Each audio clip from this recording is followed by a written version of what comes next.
Our next guest says America should welcome review for close counts. Here to discuss is Fox News contributor and George Washington University law professor Jonathan Turley. Jonathan, thanks so much for being here with us. If we might, let's start with sort of setting the stage. I know this isn't a legal concept. It's not even circumstantial evidence. But dealing with an unprecedented level of mail-in balloting and questions in some cities that have had problems with corruption in the past, I think, would it not be appropriate for everyone to look at this at least with a skeptical eye to start? Well, at a minimum, I think there should be agreement that we should look at the votes. You know, we're just completing the tabulation stage. We haven't even entered the canvassing stage. Much of the evidence of voter fraud would not be readily available during tabulation. And indeed, much of this information is being held by election officials. And so you would think that both parties would agree that we should look at these allegations. We're seeing a number of affidavits coming out with sworn statements that they witnessed voter fraud. Now, that may not be enough. Many of those are episodic. We're looking for something more systemic, something that could alter the outcome of a given state.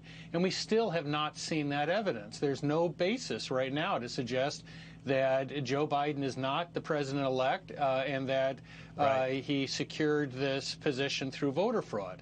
But the point is the unknowables. You know, we have a history in this country of election problems. 1960, President Kennedy is widely viewed by some historians, I should say by some historians, not to have been elected. You know, there were allegations that he secured that narrow victory through voter fraud by the Daily Machine in Chicago as well as in Texas.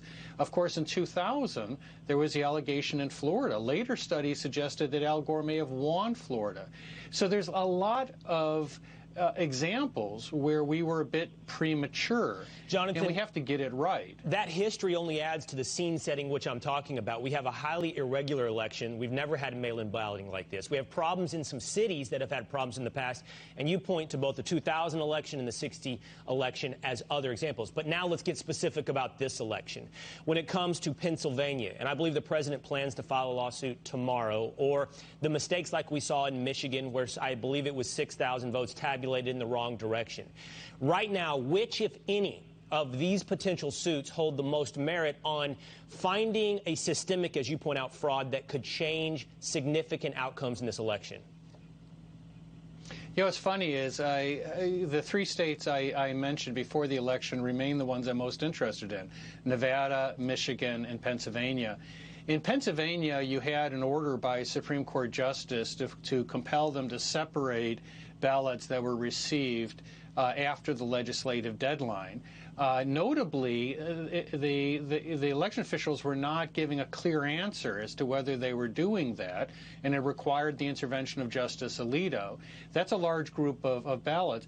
But the main thing I'm looking at is, when you talk about systemic problems, is how these ballots were authenticated. Because if there's a problem in the system as to authenticating ballots, that would affect the entire election. And what concerns me is that we had over 100 million mail-in ballots, and yet cities like Philadelphia and Detroit, with long histories, as you've noted, of election problems, are reporting a virtually immaculate election. I mean, they're suggesting they haven't seen virtually any problem. I'm up against it, Jonathan. That's really interesting insight and allows us to have further view on where this could go in the coming days. Thanks so much, Jonathan.